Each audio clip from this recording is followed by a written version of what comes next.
Bienvenue dans le Financier, à votre rendez-vous économique quotidien. Voici les titres.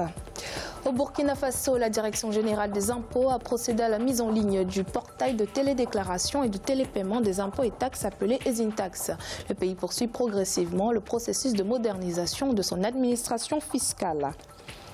Au Bénin, les réformes et innovations de l'administration fiscale portent leurs premiers fruits.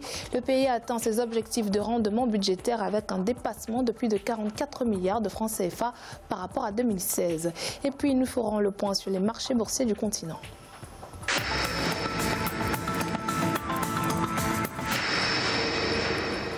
Le système informatisé de taxation EasyTax est désormais opérationnel au Burkina Faso.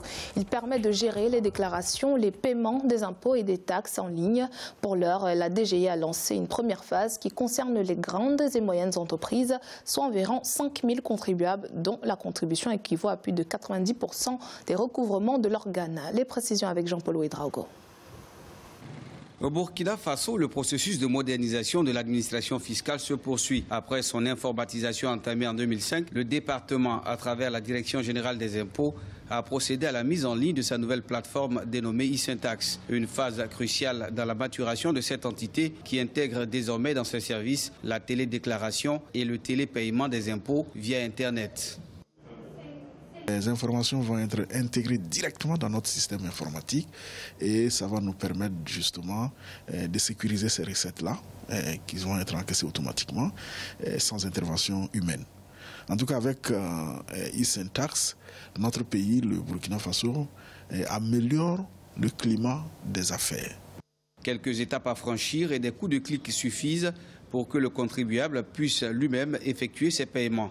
Une innovation qui, au-delà de permettre une plus grande mobilisation des ressources intérieures, vise à apporter une réponse à la problématique de la ressource humaine. Une population de 5 000 contribuables est concernée par le projet, soit 90% des recouvrements à atteindre. Quand on parle du service des impôts au Burkina Faso, c'est un peu plus de 720 milliards l'année. Rien que pour 2017, ça fait un peu plus de 2,68 milliards par jour, alors que les grèves sont récurrentes. Et on se pose la question de savoir, est-ce que cette e-déclaration et ce e-paiement ne sera pas une alternative, notamment à ces arrêts de travail? Et pour moi, c'est ça le point majeur. Mise en ligne début avril 2018, la plateforme pour sa première phase d'exploitation a coûté 180 millions de francs CFA à la Direction générale des impôts. Dans un contexte où l'une des préoccupations majeures de l'administration fiscale est aussi l'amélioration des conditions d'accueil du public, l'ambition est d'être encore plus proche du contribuable.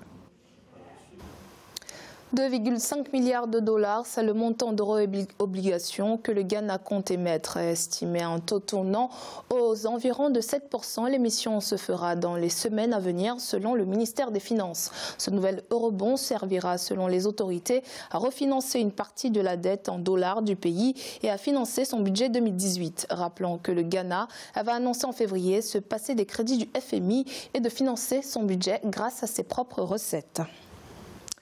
Au Bénin, les réformes initiées par le gouvernement au sein de l'administration fiscale ont porté leurs fruits. Pour l'année fiscale 2017, le pays a atteint ses objectifs de rendement budgétaire avec un dépassement de plus de 44 milliards de francs CFA par rapport à 2016. Quelles sont les réformes qui ont motivé ces performances? Éléments de réponse avec Ibrahima Djoumaba.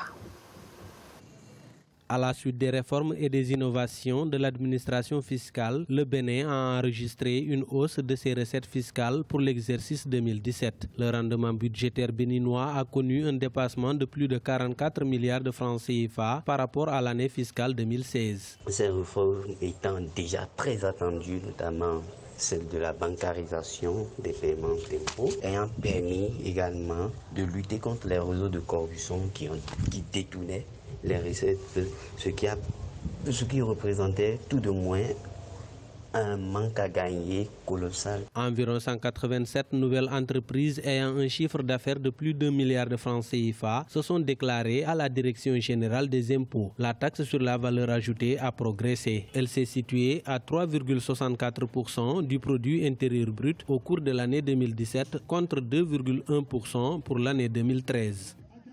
On devrait aussi s'attendre à d'autres réformes